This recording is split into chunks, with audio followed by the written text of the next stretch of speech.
শান্তিনিকেতন হাট কি এই ভাবনা? কন্টেন্ট ক্রিয়েট যেনারা করেন, সোশ্যাল ইনফ্লুয়েন্সার বলে নিজেদের পরিচয় দেন, তেনাদের কন্টেন্ট ক্রিয়েট করার স্থান। আমার দেশের 1 কোটি মানুষ প্রায় যারা কন্টেন্ট ক্রিয়েট করছেন, নিজেদের বলছেন আমরা সোশ্যাল ইনফ্লুয়েন্সার। কি ইনফ্লুয়েন্স করছেন?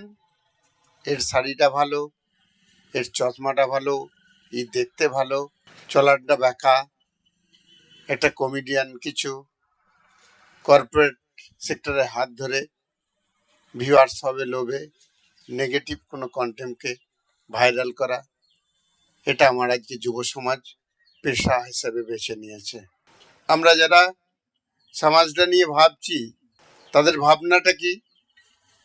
এই যে স্কিল ম্যান পাওয়ার, এটাকে একটু মাল্টি স্কিল, আর এটাকে যদি মোটিভেটেড করে ইউনাইটেড করা যায় ডিজিটাল যুগে, এই সুবিশাল শক্তি দিয়ে ভারতবর্ষটাকে অন্যভাবে গড়া যাবে। আজকে আমরা সকলেই জানি এআই প্রবেশ করেছে, যেখানে গুগল ব্যাকডেটেড।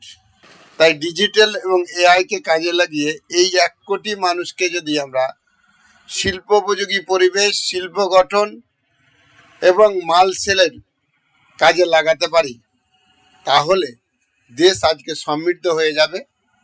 এই যুব সম্প্রদায় যারা অভিশাপ বলে সমাজ ভাবছে, তারা সমাজের সম্পদ তৈরি হবে। এই ভাবনার উপরেই ইন্ডিয়াতে 500টি মতো হাট করব, এই মানসিকতা নিয়ে পাইলট প্রজেক্ট হিসেবে এই হাটের উৎপত্তি। আমাদের ভাবনা এই বিভিন্ন শিক্ষা প্রতিষ্ঠান, বিভিন্ন স্বাস্থ্য পরিষেবা কেন্দ্র, বিভিন্ন পর্যটক কেন্দ্র, শিল্পের মধ্যে এই হাট পরিচালিত হবে। শিল্প, সাহিত্য, সাংস্কৃতিক পরিষেবা, এইগুলো যে ডেভেলপমেন্ট হচ্ছে সেগুলোকে তুলে ধরা হবে এবং এর মাধ্যমে ট্রেনিং দেওয়া হচ্ছে। এতে কী লাভ হবে? শিল্পপতির জায়গায় হাট হলে সেই শিল্পপতির সেই শিল্পটা প্রমোশন হবে। আজকে এই মেডিকেল কলেজের এই হাটটা হচ্ছে মেডিকেল কলেজের প্রমোশন হবে। তাহলে মেডিকেল কলেজ একটা পয়সা দিতে পারবে, যে শিল্পপতিরা আসবে, যাদের প্রমোশন হবে তারা একটা পয়সা দিতে পারবে, যাদের মাল সেল করা হবে তারা একটা পয়সা দিতে পারে।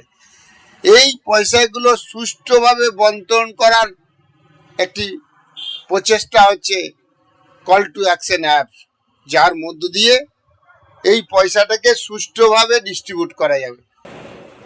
এই ভাবনার উপরে এই হাটকে স্থাপন করা হয়েছে।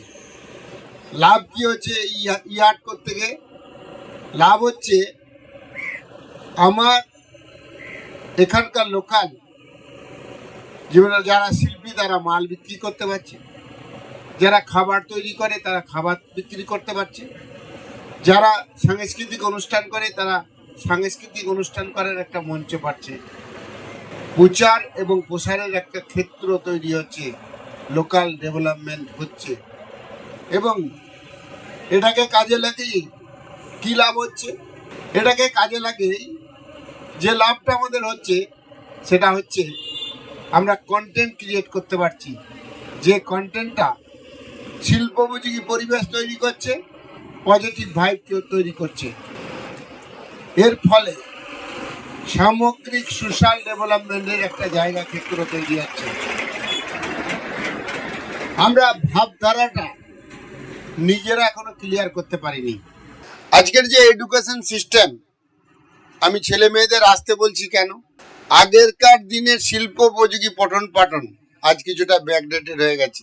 বিভিন্ন অনার্স পড়ছে, বিভিন্ন মাস্টার ডিগ্রি করছে, কিন্তু যুগ উপযোগী পড়াশোনা তারা শিখতে পারছে না, যার মধ্য দিয়ে আর্ন করতে পারবে। নতুন ভারত, নতুন যুগ, নতুন সিস্টেম, ডিজিটাল সিস্টেমও ব্যাকডেটেড হচ্ছে, এআই আসছে। তাদের নির্দিষ্ট নলেজ ছিল, এই নলেজকে এআই এই প্রযুক্তিটি যদি শিখে নেয়, তাহলে এই ছেলেমেয়েরা পৃথিবীর সবচেয়ে দামি ছেলে মেয়ে হবে। অর্থাৎ একটি ছেলে মাস্টার ডিগ্রি করেছিল, সে এআই এর উপর একটা ডিগ্রি করলো, ব্যাকের ডিগ্রিগুলোর কোনো দাম থাকলো না। সে কিন্তু তার জ্ঞানকে কাজে লাগিয়ে স্কিলটা বাড়িয়ে সবচেয়ে প্রযুক্তির দিক থেকে সেরা ছেলে তৈরি হবে। এই ভাবনার উপরেই রাজ্য সরকারের সহায়তায় ভোকেশনাল আমরা একটা ডিগ্রি কোর্স ইউনিভার্সিটি চালু করতে চাইছি। আমার দেশের 1 কোটি সোশ্যাল ইনফ্লুয়েন্সার, তাদের কোনো খরচ লাগবে না, এই ইউনিভার্সিটিতে তারা পড়াশোনা করবে। তারা এআই শিখবে, ডিজিটাল সিস্টেম শিখবে। পয়সাটা দেবে কে? শিল্পপতিরা দেবে। শিখতে গিয়ে যে প্রচার হবে তাদের শিল্পে, তারা সেটাকে ব্যয় করবে এবং তারা স্কিল হবে। তাহলে এই 1 কোটি প্লাস আমার যে সমস্ত স্কিল বিহীন এডুকেশন ছেলে মেয়ে, তারা একটা মুক্তির উপায় খুঁজে পাবে। এই ভাবনার উপরেই এই যে একটা বিশাল পয়সা খরচ, প্রায় আমার ধারণা এর সফটওয়্যার বা মেশিনারি করতে 30 কোটি টাকা খরচ আছে। সেটা যাতে মেডিকেল কলেজগুলি করতে পারে সেই ভাবনার উপরে অক্লান্ত পরিশ্রম করছে। এই 30 কোটি টাকা যদি মেডিকেল কলেজগুলো থেকে সোশ্যাল ডেভেলপমেন্টের জন্য এআই এবং ডিজিটাল সিস্টেমকে ডেভেলপমেন্ট এবং সফটওয়্যারকে ডেভেলপমেন্ট করা যেত, তাহলে আমার এই 1 কোটি ছেলে মেয়ে এবং আমার ইনস্টিটিউটের যে ছেলে মেয়ে, তাদের এআই এবং ডিজিটাল স্কিল আমরা করে দিতে পারতাম। করছি, নিজে লড়ছি। আশা করছি মাথার উপর যিনি আছেন, যিনি স্রষ্টা, যিনি আমাদের সৃষ্টি করেছেন, তেনার ইচ্ছা এবং আশীর্বাদ সকলকে ইউনাইটেড করে উই শ্যাল ওভারকাম। এই বলে আমি আমার আবেদন শেষ করছি। নমস্কার।